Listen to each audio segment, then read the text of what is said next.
Saudara-saudara, kalau kita kembali ke Alkitab, Nabi Yesaya juga mengatakan di dalam Yesaya 60 misalkan, dunia ini gelap. Gelap, bahkan kekelaman menutupi seluruh bumi. Tapi penggunaan kata gelap di sana bukan nggak ada cahaya dalam arti seperti sekarang listrik dan sebagainya, enggak. Tapi sesungguhnya dia sedang bicara keberadaan manusia itu seperti dalam gelap. Karena memang jujurnya ada banyak sekali orang-orang, dia tidak tahu mau buat apa, akhirnya seperti membabi buta kata orang-orang sekarang. Buat ini, buat itu, begini dan begitu. Dan bahkan seperti seruduk sana, seruduk sini, ada banyak orang hidup dalam ketidakjelasan, dalam ketidakpastian seperti itu. Itu yang dikatakan Yesaya. Nah, untuk menjawab itulah sesungguhnya dalam Injil Yohanes pasal 1, kalau ibu bapak baca Injil Yohanes, dikatakan Yesus itulah terang. Dia datang kepada dunia. Dalam dia ada hidup, hidup itu terang bagi manusia. Artinya begini, Yesus sendiri juga mengatakan bahwa kita ini seperti domba tanpa gembala. Sehingga dia datang menerangi kita, menerangi jalan kita. Sehingga kita lebih punya kepastian dalam hidup ini. Kepastian dimaksud adalah kita tahu harus berbuat apa pada saat yang bagaimana. Yesus itu ingin memastikan bahwa kita tidak salah dalam membuat keputusan-keputusan, dalam melangkah, dalam bertindak dan sebagainya. Nah, dalam Injil 1 Yohanes, di sana masih orang yang sama menulis, yaitu Yohanes, murid Yesus, dia mengatakan kita tanpa sadar sering menipu diri kita sendiri. Saudara-saudara, kenapa dia katakan ini? Karena kalau nanti kita coba belajar, sering kita tanpa sadar merasa bahwa masalah kita itu seolah-olah dari luar diri kita. Tetapi kalau saudara belajar dalam Alkitab, khususnya Perjanjian Baru, ajaran-ajaran Yesus, maupun para rasul, murid-murid Yesus, mereka selalu bicara tentang filsafat hidup yang sesungguhnya. Tentu ada latar belakang dari filsafat Yunani dan juga filsafat Yahudi yang cukup kuat, saudara. Artinya begini, filsafat yang mereka anut adalah mereka coba belajar dari hidup ini. Kalau Raja Salomo menggunakan istilah hikmat. Hikmat, jadi belajar dari kehidupan ini, dari apa yang pernah terjadi, sehingga mereka dari apa yang terjadi itu coba memprediksi apa yang akan terjadi. Nah, seperti itu. Nah, sekarang coba kita lihat apa yang saya maksud dengan menipu diri sendiri. Pembahasan kita hari ini dari 1 Yohanes pasal 1, dari mulai ayat 5 sampai ayat yang ke-10. 1 Yohanes 1 ayat 5 sampai 10, perikopnya itu, jadi saudara-saudara sebagaimana saya katakan, saya selalu kalau berkhotbah itu ambil satu perikop atau satu bagian Alkitab, dengan harapan saudara nggak lupa-lupa. Ya, jadi nggak lompat sana, lompat sini. Jadi kalau itu pun saudara masih lupa, kebangetan.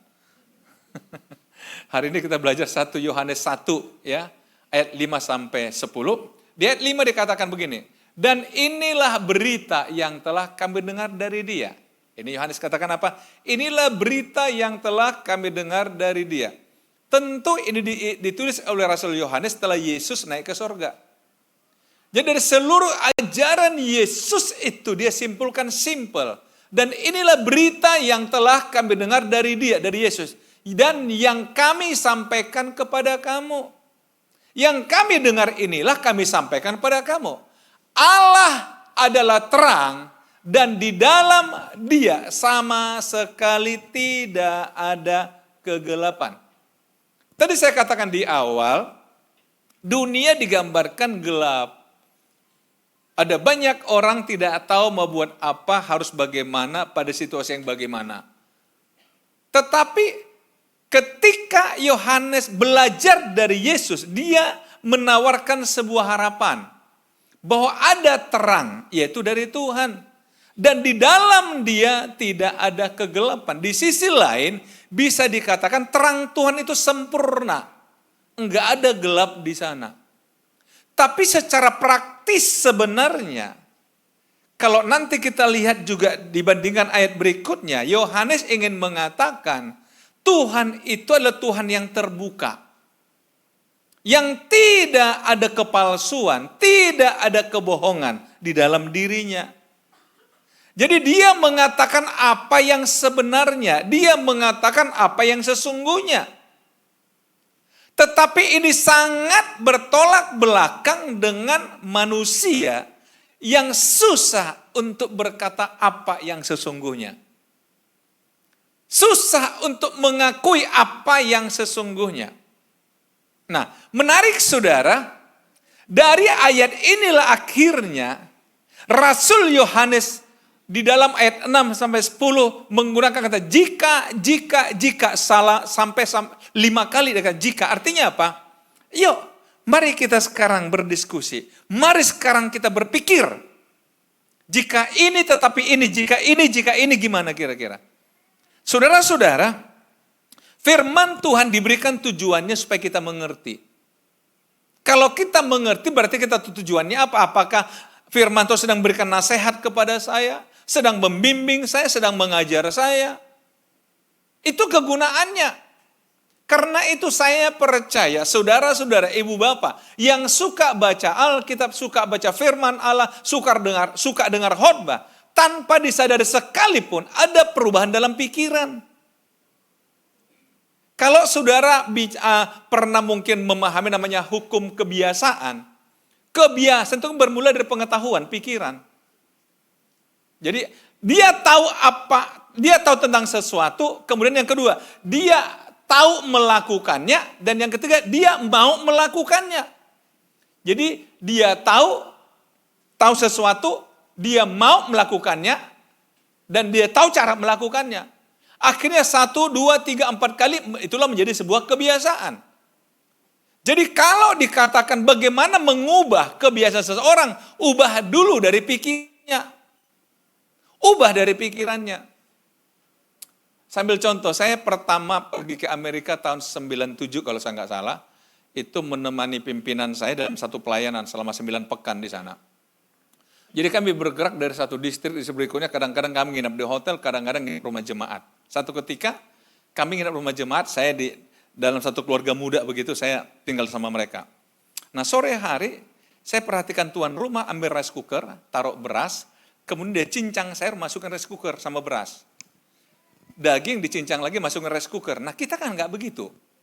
Saya dekati dia, saya kata, kamu ngapain? Dia masak nasi. Saya bilang, kok masak nasi campur semua? Loh memang harus campur kan? Enggak, saya bilang, kami rice cooker ini hanya masak nasi. Terus dia bilang, jadi kalian makan cuma nasi putih begitu aja? Saya bilang, enggak.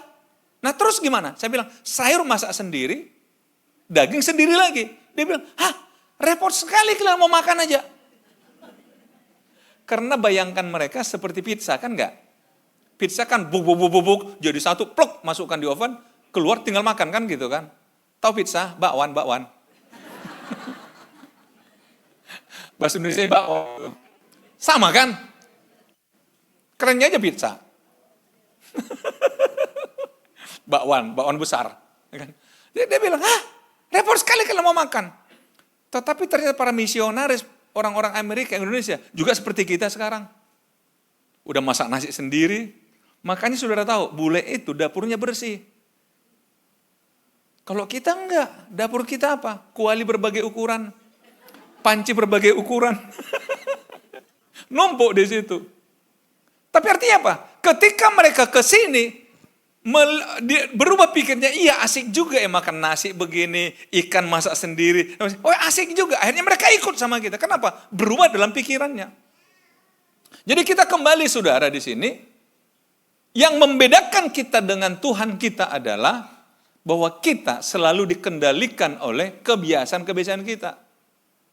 Nah, sehingga Tuhan ingin mengajak kita sekarang, ayo mari berpikir. Yang pertama, jika kita katakan bahwa kita beroleh persekutuan dengan Dia, namun kita hidup di dalam kegelapan. Perhatikan, jika kita mengatakan beroleh persekutuan dengan Dia, tapi kita hidup dalam kegelapan, kita berdusta dan kita tidak melakukan kebenaran.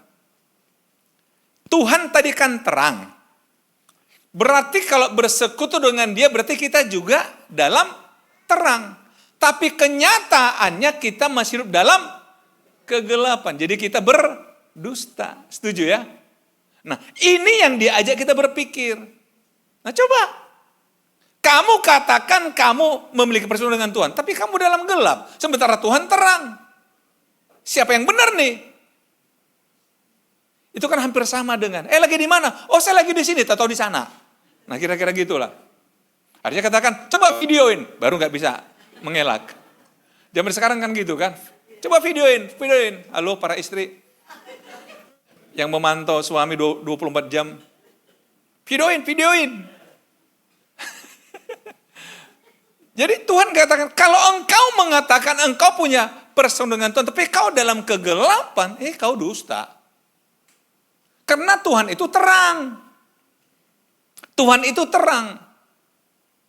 Artinya begini, tadi saya katakan dari sisi praktis, saudara, hal yang praktis, kalau kita pahami ini bicara tentang kehidupan. Tuhan kita kan mengajarkan kita untuk hidup-hidup yang benar. Tetapi kita aku percaya Tuhan, aku punya Tuhan, tapi hidup kita masih belum benar, Tuhan akan kamu dusta. Tetapi saudara, kadang-kadang jujur, kita manusia kan, agak susah berterus terang, karena bawaan manusia ini kan, kalau orang bersalah cenderung dihakimi dan dihukum. Betul? Makanya kadang-kadang kita bersalah pun gak mau ngaku salah. Karena sadis penghakiman manusia. Tapi Tuhan gak begitu, saudara.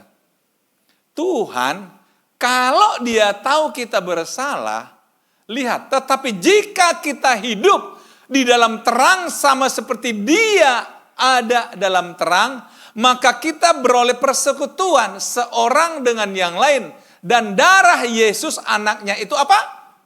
Menyucikan kita daripada segala dosa. Jadi ketika kita masuk ke terang kan kelihatan semua.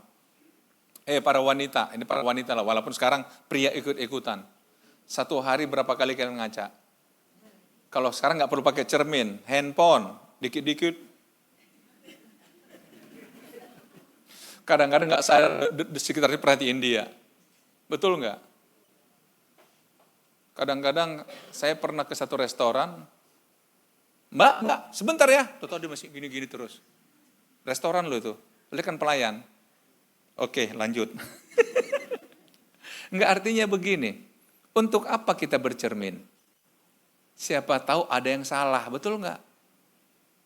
Sebelum orang temukan salah saya, lebih baik saya temukan dulu salah saya, betul enggak? Halo, boleh enggak jawab saya? Betul enggak? Itu tujuan kita bercermin kan? Karena kalau orang ngasih tahu enggak enak, saudara, serasa dihakimi. Tapi kalau kita temukan sendiri, ada di sini. Tapi saya tanya saudara, kalau saudara bercermin, tapi di tempat gelap, ada nggak artinya? Nggak ada. Nah makanya di sini, jika kita dalam terang sama seperti dia, maka akan terbuka semua. Dan ketika terbuka semua, tujuan Tuhan cuma satu, menyucikan kita. Bukan untuk menghakimi kita, tapi menyucikan kita. Membersihkan kita. Ini bedanya Tuhan dengan sesama. Kalau sesama bawaannya menghakimi. Kalau Tuhan enggak. Menyucikan kita. Jadi kita datang ke dalam terang. Jadi sekali lagi, jika kita, tetapi jika kita, ayo kita gunakan logika berpikir kita. Tapi jika kita hidup di dalam terang sama seperti dia, yaitu Tuhan, ada di dalam terang, maka kita beroleh persekutuan dengan dia. Saya coba ambil contoh begini paling gampang, saudara. Seandainya tiba-tiba saudara punya tamu, dan katakan dia keluarga saudara, ternyata datang dengan sangat lusuh, seperti sangat menderita begitu. Pakaiannya barangkali udah lusuh, dia seperti nggak mandi berapa hari, dan seperti kelaparan begitu. Apa yang saudara lakukan? Apa yang saudara lakukan? Setidaknya kasih dia makan dulu, betul.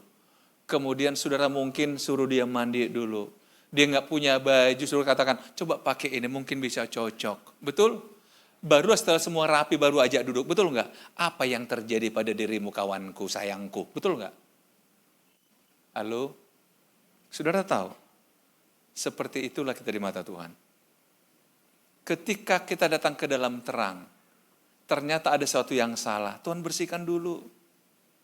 Supaya kita bisa bersekutu dengan Dia. Enak loh bersekutu dengan Tuhan. Ada damai, ada sukacita. Itu yang Tuhan lakukan. Dia rangkul kita, bersekutu dengan Dia.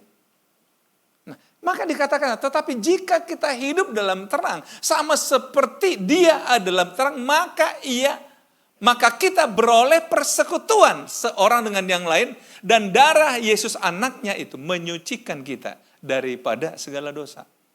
Nah, kemudian jika yang ketiga dikatakan, jika kita berkata bahwa kita tidak berdosa, maka kita menipu diri kita sendiri. Dan kebenaran tidak ada di dalam kita. Berani kita mengatakan nggak berdosa? Dosa selalu hubungan dengan Tuhan loh. Ingat saudara, kita semua keturunan Adam dan Hawa. Adam dan Hawa secara daging. Kecuali ada yang mengatakan, enggak, saya penganut evolusi, itu masalah lain. Tapi saya percaya saudara lebih bangga lah dikatakan ciptaan Tuhan sebagai manusia. Amin saudara. Daripada hasil evolusi. Amin. Ingat cerita anak sekolah minggu kan? Masih ingat enggak? Masih ingat cerita saya tentang sekolah minggu? Antara bapak sama mamanya beda pendapat? Masih ingat enggak? Kok enggak ada respon sih? Kayaknya sini ada sekian banyak orang di keramaian di sini. Iya, ini sebenarnya bagus untuk apa guyonan, tetapi sekaligus pembelajaran bagi orang-orang sangat fanatik dengan evolusi. Mungkin ada, ya katakanlah 10% nggak dengar cerita ulang aja, singkat ya. Jadi gini, ada satu ketika di sekolah minggu, jadi guru sekolah minggu, dia bilang gini, adik-adik semua, kita yang ciptakan bergambar dan rupa Allah. Makanya lihat Ucok ini ganteng dia. Kerciptakan rupa Allah. Oh, si Ucok pun senyum dia. Aduh, rupa Allah ganteng aku, kata tante. Si Butet juga lihat kan, cantik dia. Dia bangga mereka.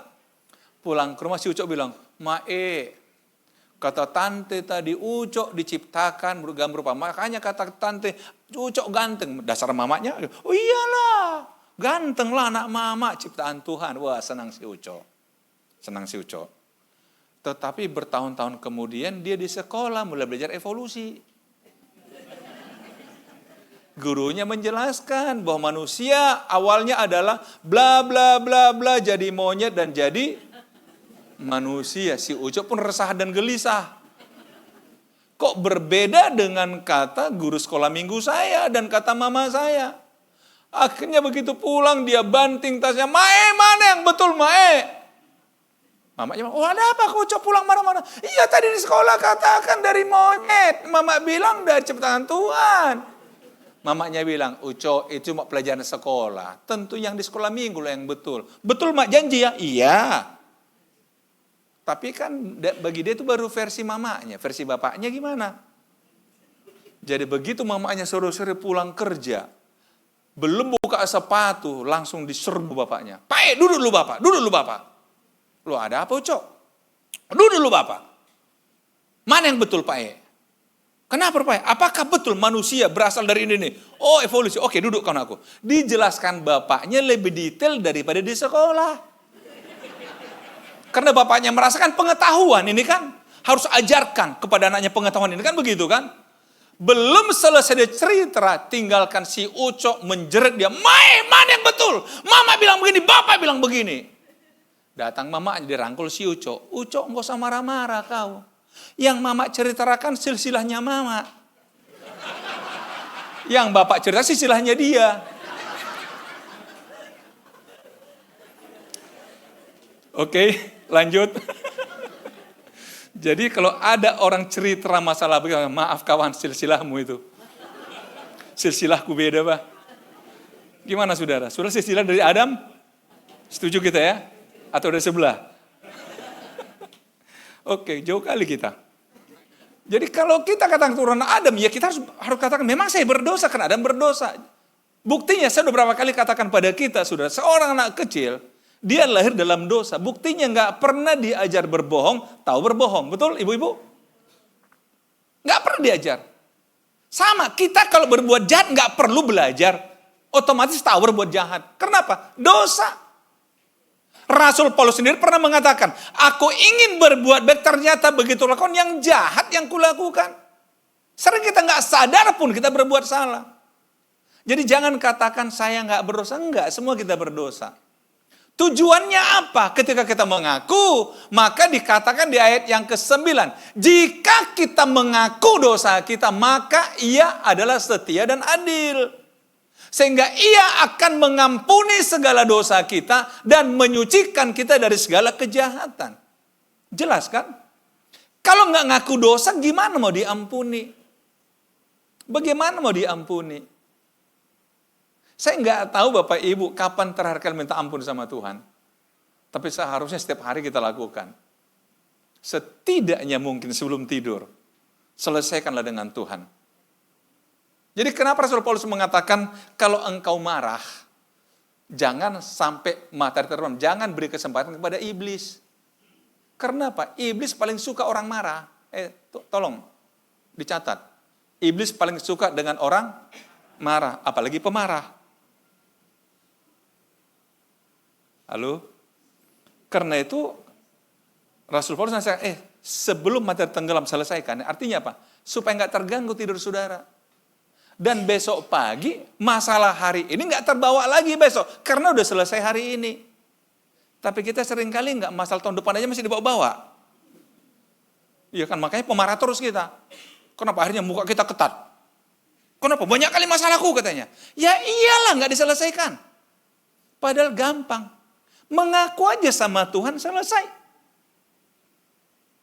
Daud mengatakan apa? Selama aku berdiam diri, tulang-tulangku serasa kering. Jadi ini tuh kepentingan kita, saudara. Tadi dikatakan jangan katakan nggak berdosa. Kalau kita nggak berdosa, kita bohong. Ngaku aja, saya berdosa Tuhan. Nggak mungkin kita nggak berdosa, saudara. Pendeta juga berdosa kok. Semua kita berdosa. Karena itu, ayo jujur sama Tuhan. Tuhan, hari ini kayaknya aku buat kesalahan. Lihat, Ayub itu luar biasa. Dia punya 7 anak laki-laki dan 3 anak perempuan sebelum ada masalah. Setiap hari anak-anaknya buat pesta, betul? Tetapi selesai pesta, Ayub datang kepada Tuhan bawa korban. Dia katakan, Tuhan, siapa tahu hari ini anakku berbuat dosa. Ampunilah mereka, ampunilah kami. Artinya apa? Setiap hari Daud mengadakan Ayub mengadakan pemberesan dengan Tuhan. Kenapa kita juga enggak? Supaya di besoknya kita bangun, kita sudah bangun dengan berkat yang baru. Dengan kondisi yang baru. Dengan segala yang serba baru, saudara. Alkitab mengatakan Tuhan enggak mau hitung-hitung dosa kita kok. Yang penting apa? Mengaku. Nah, akhirnya disimpulkan lagi begini, saudara. Maaf yang punya foto. Pinjam ya. Ayat 10. Jika kita berkata bahwa kita tidak ada berbuat dosa, maka kita membuat dia menjadi pendusta. Membuat Tuhan jadi pendusta. Dan firman-Nya tidak ada dalam kita. Jadi di sini ingin dikatakan hanya 2 kemungkinan. Kalau kita katakan tidak berdosa. Yang pertama, kita bohong pada kita atau Tuhan yang bohong. Hanya 2 kemungkinan. Kalau kita mengatakan kita nggak berdosa, siapa yang bohong? Kita atau Tuhan? Kita. Ada yang berani mengatakan Tuhan yang bohong? Enggak. Kalau kita mengaku nggak berdosa, kita katakan Tuhan bohong. Tuhan bohong. Artinya apa? Kalau kita yakin Tuhan nggak bohong, dan kalau kita ketika diberitahukan kepada kita kesalahan kita, itu tujuan Tuhan apa? Ingin mengampuni kita, ingin menyucikan kita, ingin membereskan kita, supaya dosa itu tidak berakibat pada hidup kita. Ayolah, kita jalani hidup sebagai anak terang, karena kita ada di dalam terang Tuhan. Kita hidup dengan penuh sukacita, dengan damai sejahtera, karena ada Tuhan yang bersama dengan kita. Harusnya orang berjalan dengan Tuhan. Masih ingat khotbah seminggu lalu, saudara? Tuhan berdiri sebelah kananku, maka aku tidak akan goyah. Kita melangkah bersama dengan Tuhan. Amin. Tuhan Yesus memberkati.